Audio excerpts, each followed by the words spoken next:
Men of Iron, Chapter 26. And now at last had come the day of days for Miles Falworth, the day when he was to put to the test all that he had acquired in the 3 years of his training, the day that was to disclose what promise of future greatness there was in his strong young body. And it was a noble day, one of those of late September when the air seemed sweeter and fresher than at other times, the sun bright and as yellow as gold, the wind lusty and strong, before which the great white clouds go sailing majestically across the bright blueness of the sky above, while the dusky shadows skim across the brown face of the rusty earth beneath. As was said before, the lists had been set up in the great quadrangle of the castle, level and smooth as a floor, a fitting place. The course was of the usual size, 60 paces, and separate along its entire length by a barrier about 5 feet high.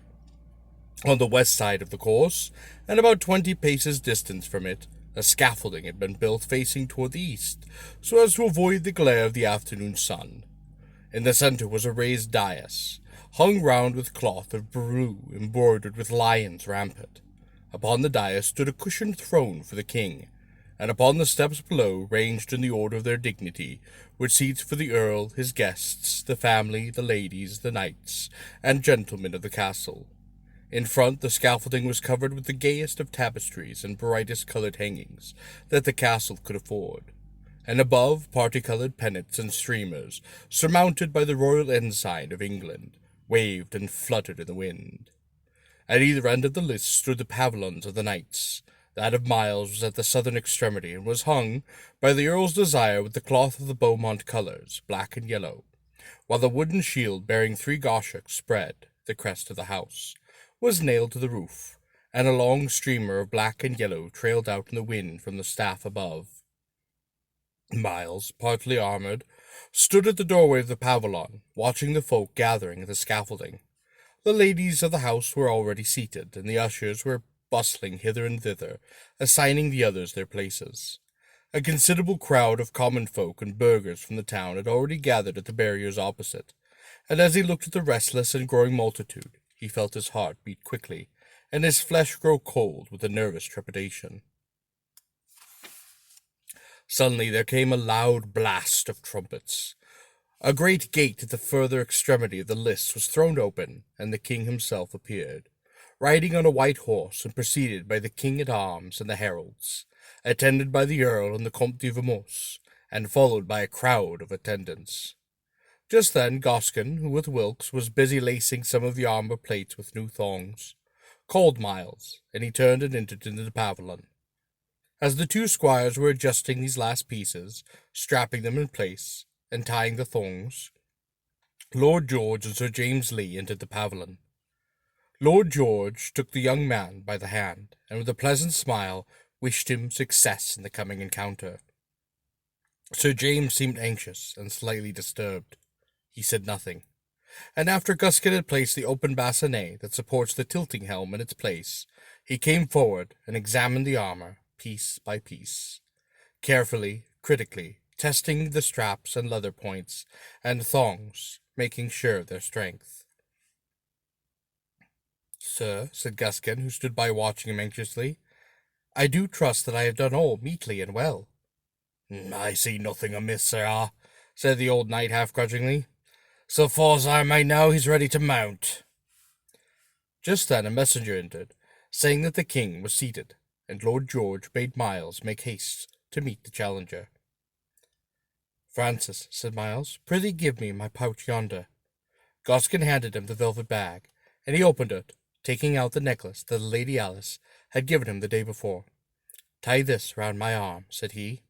He looked down, keeping his eyes studiously fixed on Gaskin's fingers, as they twined the thin golden chain around the iron plates of his right arm, knowing that Lord George's eyes were upon him, and had blushing fiery red at the knowledge.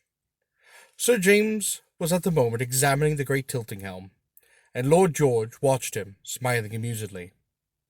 "And have ye then already chosen yourself a lady?" he said presently. "Aye, my lord," answered Miles simply. "Marry, I trust we be so honoured that she is one of our castle folk," said the earl's brother. For a moment Miles did not reply, then he looked up.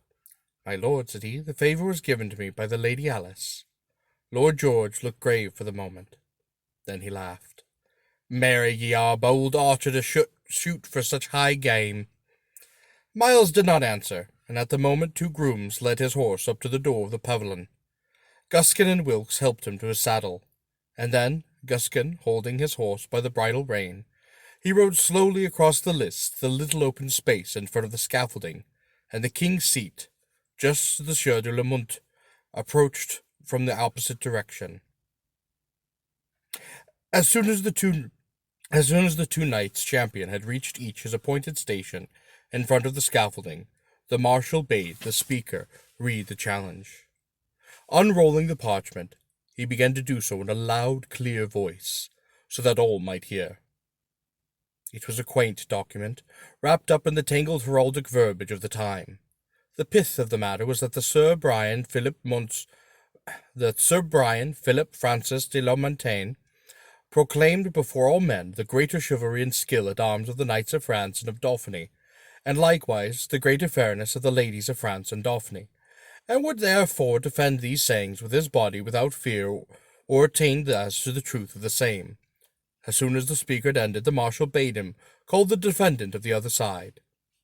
Then Myles spoke his part with a voice trembling somewhat with the excitement of the moment, but quite loudly and clearly enough. "I, Myles Edward Falworth, knight, so created by the hand and the grace of His Majesty King Henry the Fourth of England, to take upon me the gage of this battle, and will defend with my body the chivalry of the knights of England and the fairness of the ladies thereof." Then, after the speaker had ended his proclamation, and had retired to his place, the ceremony of claiming and redeeming the helm, to which all young knights were subjected upon first entering the lists, was performed.